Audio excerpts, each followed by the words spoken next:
The second President of the United States of America, John Adams, 1797 to 1801. The names, biographies and achievements of the Presidents of the United States since its founding?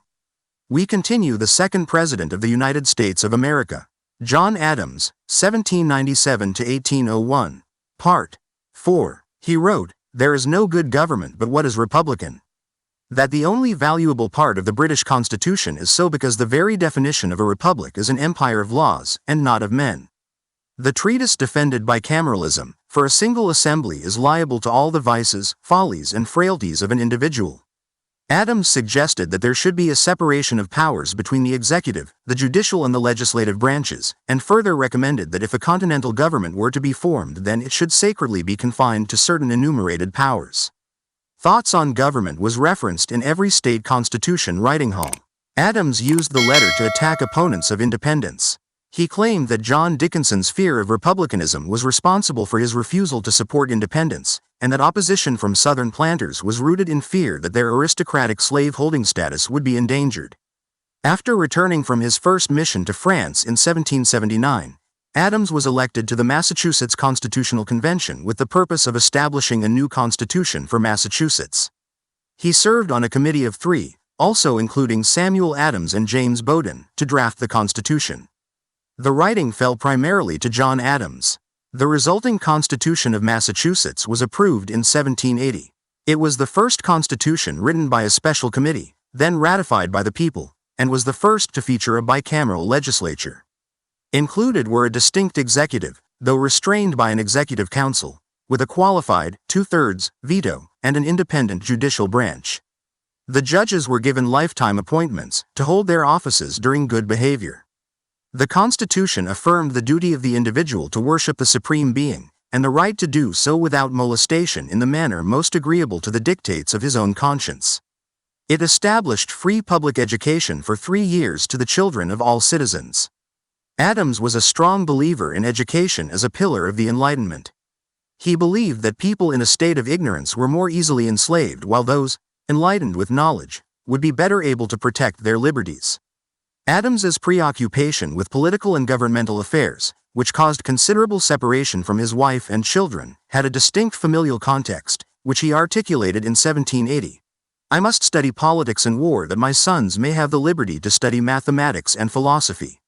My sons ought to study geography, natural history, naval architecture, navigation, commerce and agriculture, in order to give their children a right to study painting, poetry, music, architecture, statuary, tapestry, and porcelain." While in London, Adams learned of a convention being planned to amend the Articles of Confederation. In January 1787, he published a work entitled A Defense of the Constitutions of Government of the United States. The pamphlet repudiated the views of Turgot and other European writers as to the viciousness of state government frameworks. He suggested that the rich, the well-born and the able should be set apart from other men in a Senate that would prevent them from dominating the lower house. Adams's defense is described as an articulation of the theory of mixed government. Adams contended that social classes exist in every political society, and that a good government must accept that reality. For centuries, a mixed regime balancing monarchy, aristocracy, and democracy was required to preserve order and liberty. Historian Gordon S. Wood maintained that Adams's political philosophy had become irrelevant by the time the federal Constitution was ratified.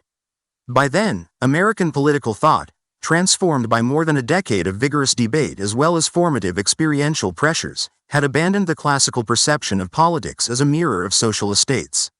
Americans' new understanding of popular sovereignty was that the citizenry were the sole possessors of power in the nation. Representatives in the government enjoyed mere portions of the people's power and only for a limited time.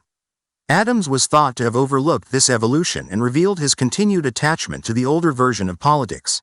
Yet Wood was accused of ignoring Adams's peculiar definition of the term republic, and his support for a constitution ratified by the people.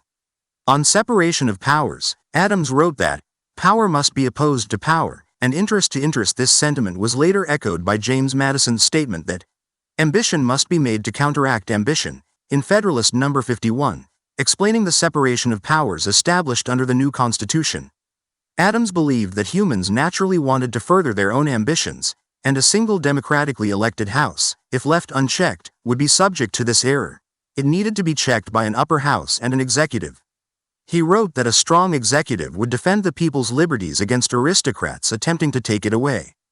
Adams first saw the new United States Constitution in late 1787. To Jefferson, he wrote that he read it with great satisfaction.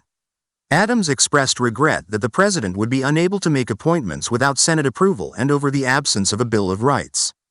Adams never owned a slave and declined on principle to use slave labor, saying, "I have, through my whole life, held the practice of slavery in such abhorrence, that I have never owned a Negro or any other slave, though I have lived for many years in times, when the practice was not disgraceful, when the best men in my vicinity thought it not inconsistent with their character, and when it has cost me thousands of dollars for the labor and subsistence of free men, which I might have saved by the purchase of Negroes at times when they were very cheap." Before the war, he occasionally represented slaves in suits for their freedom. Adams generally tried to keep the issue out of national politics, because of the anticipated Southern response during a time when unity was needed to achieve independence. He spoke out in 1777 against a bill to emancipate slaves in Massachusetts, saying that the issue was presently too divisive so the legislation should sleep for a time. He was against use of black soldiers in the Revolution due to opposition from Southerners. Slavery was abolished in Massachusetts about 1780, when it was forbidden by implication in the Declaration of Rights that John Adams wrote into the Massachusetts Constitution. Abigail Adams vocally opposed slavery. Adams expressed controversial and shifting views regarding the virtues of monarchical and hereditary political institutions. At times he conveyed substantial support for these approaches, suggesting for example that hereditary monarchy or aristocracy are the only institutions that can possibly preserve the laws and liberties of the people. At other times he distanced himself from such ideas, calling himself a mortal and irreconcilable enemy to monarchy. Such denials did not assuage his critics, and Adams was often accused of being a monarchist. Historian Clinton Rossiter portrays Adams as a revolutionary conservative who sought to balance republicanism with the stability of monarchy to create ordered liberty. His 1790 discourses on Davila, published in the Gazette of the United States, warned once again of the dangers of unbridled democracy. Many attacks on Adams were scurrilous, including suggestions that he was planning to crown himself king and grooming John Quincy as heir to the throne. The allegations were totally false, he told Jefferson. He never wanted an American monarchy. Adams felt that the great danger was that an oligarchy of the wealthy would take hold to the detriment of equality.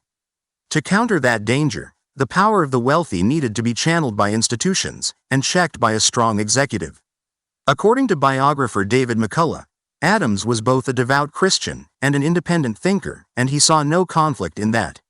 He believed that regular church service was beneficial to man's moral sense. Adams was raised in the Congregational Church. In Quincy, the Unitarian faction was dominant and included Adams and his father. It was a new force in the colonies and denied the Trinity and the divinity of Jesus Christ. It was opposed by the Calvinist faction. In 1825, the Unitarians split off as a separate denomination that included John Adams. Adams' family was descended from Puritans. Strict Puritanism had profoundly shaped New England's culture, laws, and traditions, and Adams praised the historical Puritans as bearers of freedom, a cause that still had a holy urgency. Adams recalled that his parents held every species of libertinage in contempt and horror. Fielding argues that Adams's beliefs synthesized Puritan, deist, and humanist concepts. Fraser notes that while he shared many perspectives with deists and often used deistic terminology, Adams clearly was not a deist. Adams did believe in miracles, providence, and, to a certain extent, the Bible as revelation.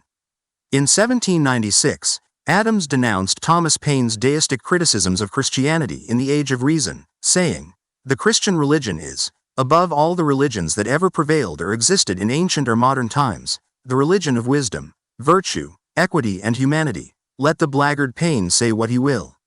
Gordon S. Wood writes, although both Jefferson and Adams denied the miracles of the Bible and the divinity of Christ, Adams always retained a respect for the religiosity of people that Jefferson never had. In his retirement years, Adams moved closer to more mainstream Enlightenment religious ideals. He blamed institutional Christianity and established churches in Britain and France for causing much suffering but insisted that religion was necessary for society. Benjamin Franklin summarized what many thought of Adams, saying he means well for his country, is always an honest man, often a wise one, but sometimes, and in some things, absolutely out of his senses. Adams strongly felt that he would be forgotten and underappreciated by history. These feelings often manifested themselves through envy and verbal attacks on other founders. Edmund Morgan argues, Adams was ridiculously vain, absurdly jealous, embarrassingly hungry for compliments. But no man ever served his country more selflessly. Historian George C. Herring argued that Adams was the most independent-minded of the founders. Though he formally aligned with the Federalists, he was somewhat a party unto himself, at times disagreeing with the Federalists as much as he did the Republicans. He was often described as prickly, but his tenacity was fed by decisions made in the face of universal opposition. Adams was often combative, as he admitted, "As president I refused to suffer in silence. I sighed, sobbed, and groaned, and sometimes screeched and screamed. And I must confess to my shame and sorrow that I sometimes swore." Stubbornness was seen as one of his defining traits, a fact for which Adams made no apology. "Thanks to God that he gave me stubbornness when I know I am right," he wrote. His resolve to advance peace with France while maintaining a posture of defense reduced his popularity and contributed to his defeat for re-election. Most historians applaud him for avoiding an all-out war with France during his presidency. His signing of the Alien and Sedition Acts is almost always condemned. According to Ferling, Adams's political philosophy fell out of step with national trends. The country tended further away from Adams's emphasis on order and the rule of law and towards the Jeffersonian vision of liberty and weak central government. In the years following his retirement, as first Jeffersonianism and then Jacksonian democracy grew to dominate American politics, Adams was largely forgotten. In the 1840 presidential election, Whig candidate William Henry Harrison was attacked by Democrats on the false allegation that he had been a supporter of John Adams. Adams was eventually subject to criticism from states' rights advocates. Edward A. Pollard, a strong supporter of the Confederacy during the American Civil War, singled out Adams, writing, "The first president from the North, John Adams, asserted and essayed to put into practice the supremacy of the national power over the states and the citizens thereof. He was sustained in his attempted usurpations by all the New England states and by a powerful public sentiment in each of the Middle states. The strict constructionists of the Constitution were not slow in raising the standard of opposition against a pernicious error." In the 21st century, Adams remains less well known than many of the founders, in accordance with his predictions. McCullough argued that the problem with Adams is that most Americans know nothing about him.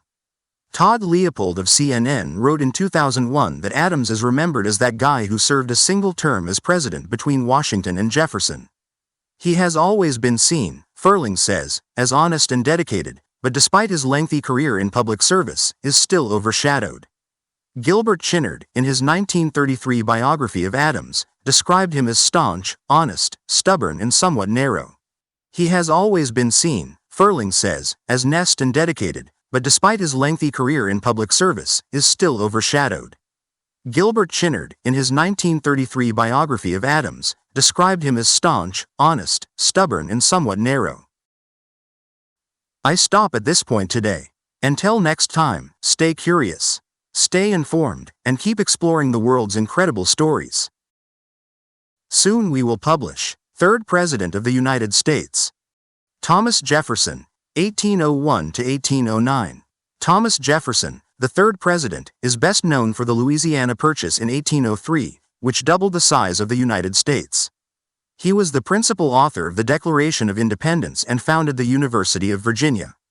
Jefferson's presidency also saw the Lewis and Clark Expedition, which explored the newly acquired Western territories. Thank you for watching.